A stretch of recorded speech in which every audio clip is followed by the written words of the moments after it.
to Shea Winger Norley. Good morning, boys, on a Wednesday. How we feeling? I'm good, man. Just getting to rock and roll, talking sports. We've got a little low right now. Bears are in OTAs. Low? But, Hoodie, guess what? What's Both that? baseball teams won. That's exactly right. And Aloy got hurt. Okay, and Water's wet. What else? What a What other shock. news do you have? Jeez, He's got a bad body, kid. he does. That's what you were told, and that's exactly the case. Too much muscle, I've heard. Oh, God. Well, clearly that's the case. You see him every day, don't you? Sometimes you just pull fat. I mean, it just works that way, Shane.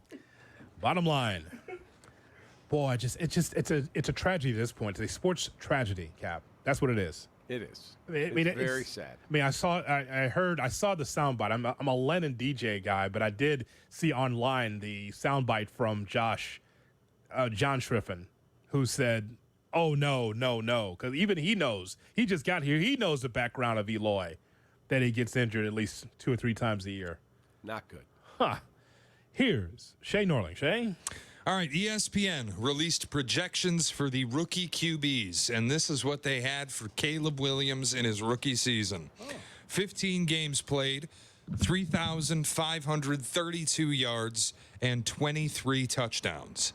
These were the highest projected passing numbers for all of the rookie QBs. Same number of touchdowns as C.J. Stroud had last season. So shot or no shot, 3,500 yards, 23 touchdowns would be enough for you to call Caleb's rookie year a success. That's a shot. That's no shot until you tell me what the record is. Oh, see, he didn't mention that.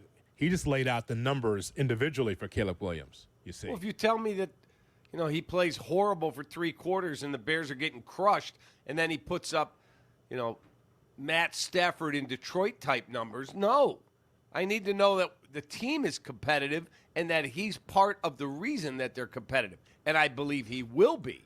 Let me be clear here. Well, come on, but Cap. No. I mean, come on now. Phillip Rivers made a Hall of Fame career that way. Hold on a second. All those stats in the fourth quarter. Yeah, I hope that's not Caleb, because there's no easy Caleb Williams stat pad or nickname. Like Matthew Stafford, it was easy. Stat Padford. Yeah, but in terms of 23 touchdowns, he's better than that.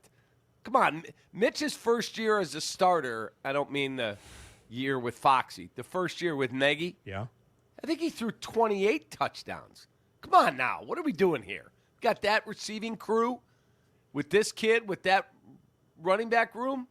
If he's healthy, it should be more than that. Cap, if that means 10 wins, you will not turn a blind eye to it. No, obviously not. If they're a playoff team and he's coming along a little slower, but he has a good season, and that's the number, it is what it is. I believe he'll be better than 23 touchdowns if he's healthy. All I can tell you is this, is that the way you just put it out there, again, if that equals to 10 wins in a playoff spot, I have no problem with that at all. But see, these expectations and these milestones we have for a rookie, again, many forget, just because it shines doesn't necessarily mean it's gold, especially in year one. It just doesn't. I mean, because he has to be able to work with Waldron, work with this offense. He's never seen an NFL defense before. He's seen NFL players before defensively in college. But again, taking on the NFL week in and week out, there's a curve there. There's a curve there. Don't expect him to be Patrick Mahomes in year one.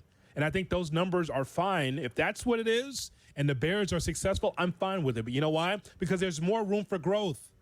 Why does he have to be at the top of the top of the top in year one? How about being the top of the top of the top moving forward throughout his career to lead us to a Super Bowl? How about that?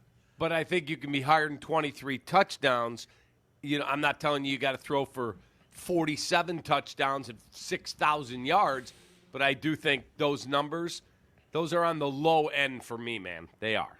Keep in mind, too, they only had 15 games played, which surprised me. I want to know what happens where Caleb doesn't play 17 and is ostensibly healthy.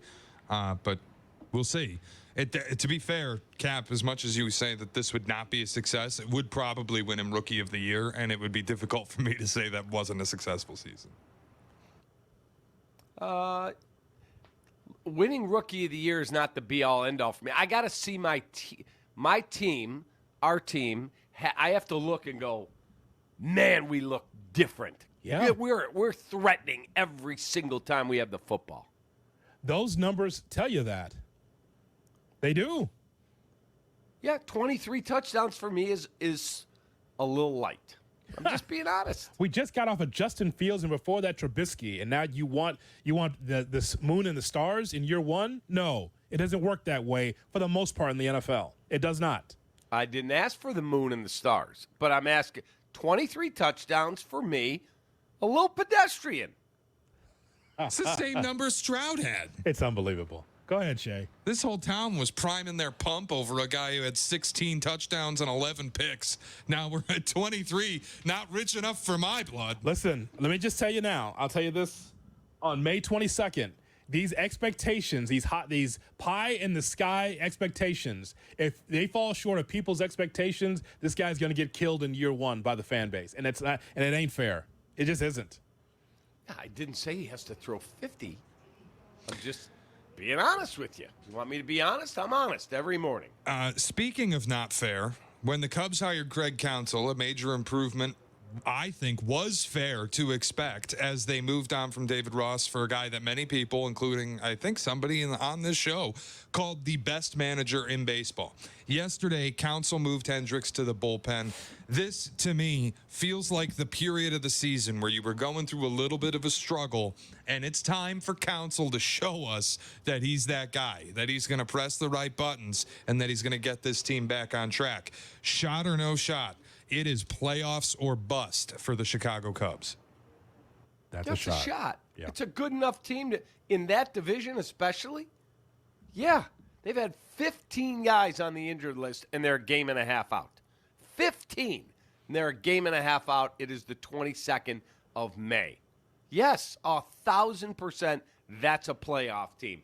And if they need something in July and management does not spend the money to go get it, or we watch what we watched last July when he had to be talked in, I'm talking about Jed, had to be talked into keeping Bellinger and not trading him to the Yankees who had followed him. Remember the scout telling Jesse said it on the air with us, this guy's been following Cody Bellinger for 2+ weeks, and the Cubs could have gotten a really good prospect. Nope, they've talked me into it. I'm going to keep the team together. Then why didn't you add anything to the bullpen other than Jose Cuas?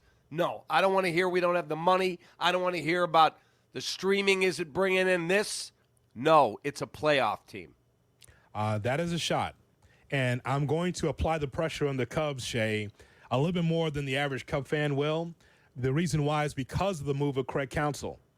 I mean, you paid a lot for Craig Counsell because you think he's at the top of the game. That's fine.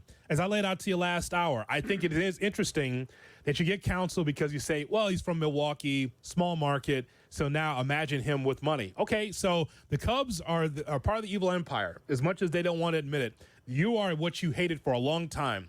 You're the Yankees. You're the Mets. You're the Red Sox because you do have money to spend. But at some point you have to spend more.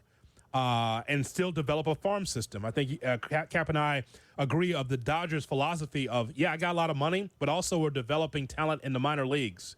So I would say that for the Cubs, it has to be playoffs or bust, especially when you paid this much for Counsell. You believe Counsell's the man? Okay, make sure you supply him with enough talent because that's all that was missing on his resume. Good teams with middle of the road to above average talent. You got to be able to give him what he needs to start to be a perennial playoff team to win the World Series again under Counsell. Agreed. Jay? All right, Justin Fields had some things to say yesterday at Steelers OTAs about his move from Chicago to Pittsburgh. I'm definitely, competing. I think, Russ knows that. We're competing against each other every day. Him being out there for me, helps me getting better, us pushing each other. So, I definitely don't have the mindset of, me just, sitting all year. So, I'm coming in every day, giving it all I got, and, pushing him to be his best, and he's, pushing me to be my best each and every day. So, appreciate that. Justin Fields competing every day, not the mindset of sitting. This is important to me for one reason and one reason only. Frankly, I don't care if Justin Fields is good or bad. He's not the Bears quarterback anymore. I do care that he plays 51% of the snaps so that the 6th round pick becomes a 4th. So, shot or no shot, Justin Fields will play more than half of the snaps for the Pittsburgh Steelers this season. Yeah, I'm going to say no shot. I think Russell Wilson knows his fighting for his career here, and I think Russell Wilson will be the starter. Now, if he gets injured, different story, but I think Russell Wilson's a better football player, and I do believe he'll play. Justin will not play 51% of the snaps unless there's injury. I think that I can co-sign with that because with Russell Wilson, you look at his numbers with Denver, even though it was tumultuous, boy, the back and forth between him and the coaching staff, Cap, it was not great. All the sources I had in Denver are telling me that Russell Wilson in that room was not great. Like the thing that was missing for him is that he didn't have Pete Carroll to kind of coddle him around, along to be able to, take care of his ego. And when you have a coach like Sean Payton, there was like oil and water, those two. Russell could not be President Wilson in there. He had to be a football player.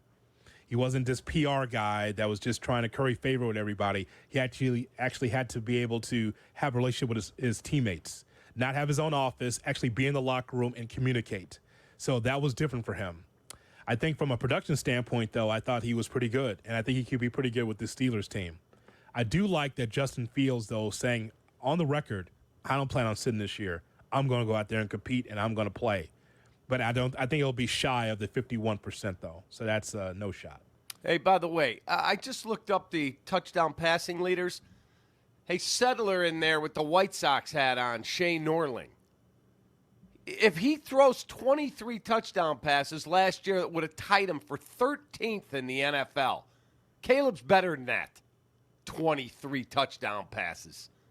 My ass. He's a better player than that. Well, to be clear, the projection was 15 games. If he plays 17, you figure he gets about 1.8 per. It'd probably be more like 27, which I'd be happy with. Dude, everyone's running Russell Wilson out of town. He didn't play 17 games. He threw 26 touchdown passes to 8 picks. To be fair, now, the Russ thing, his box score looks okay, but if you watched the games, he looked terrible. Cap, can I get my last shot or no shot in, Yeah, please? go ahead. All right, an article in the Sun-Times last night detailed a new fad in the Chicagoland area, cicada-infused Malort. This is exactly what it sounds like. It's been called the equivalent of the worm in a bottle of tequila. They are infusing their Malort bottles with cicadas at Noon Whistle Pub in Lombard. But the real hook in the article for me was this quote. Everyone already hates Malort, so it's like, let's just make it even worse, said Joey Jardinera, the restaurant's creative director. Okay, that's a lie. Shot or no shot, Joey Jardinera cannot be this man's real name. That's a shot. That's a shot. But, boy, that sounds so Chicago, doesn't it? Does. Joey Jardinera. I was on the world tour last night with Joey Jardinera. It was unbelievable. Put it on your shoes. You can eat it off your shoes. It's so good.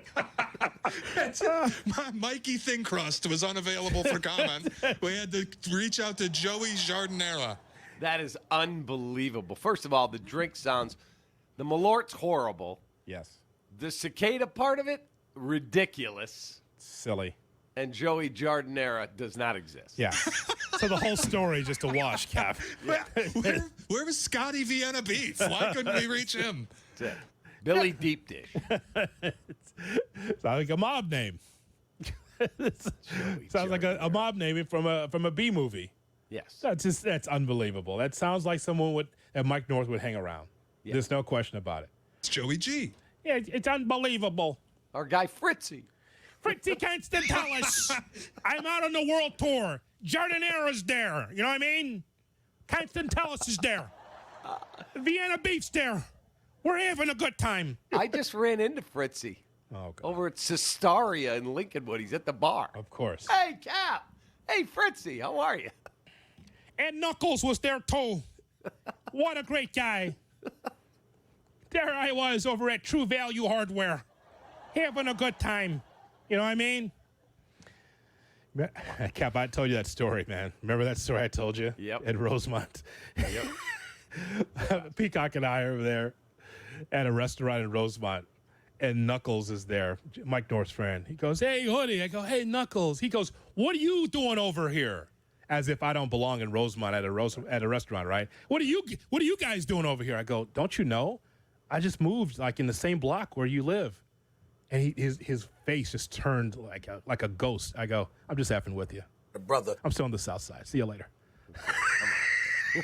He just thought about his property value going down 20% when me being there. Brother. Pretty funny. Pretty funny. We will have Around the NFL. That's